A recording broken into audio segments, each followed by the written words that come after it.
C'est un ensemble d'œuvres choisies, dont je suis fan aussi. Hein.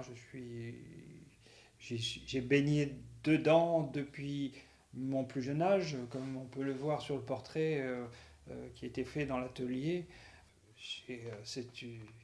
L'artiste, l'homme et l'œuvre m'ont accompagné toute mon existence, et donc à présent, je trouve qu'il est normal que je de la poursuivre finalement. J'ai reçu un fonds d'atelier et je veux amener cette œuvre sur la route, la donner à voir au plus grand nombre, la donner à découvrir, à aimer ou à s'interroger sur de la peinture, mais aussi une émotion face à une œuvre.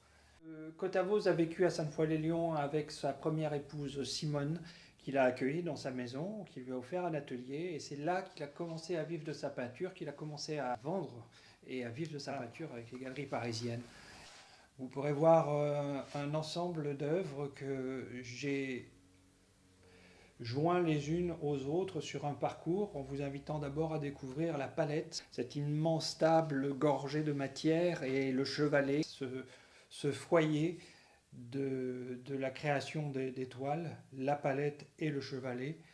Et c'est dans cette matière que le peintre construit directement sur la toile.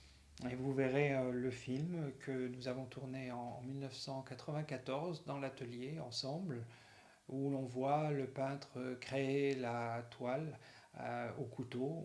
On voit le bouquet de fleurs, on voit les nus, on voit la nature morte et le dessin également. Les thèmes de Cotavos dans la pâte, dans la matière, dans le style Cotavos. Et l'on entend l'artiste s'interroger sur la peinture, sur son métier, sur son expérience.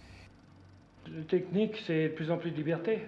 Et j'ai voulu me servir de ces propos pour illustrer le cheminement que je vous invite à parcourir devant les œuvres.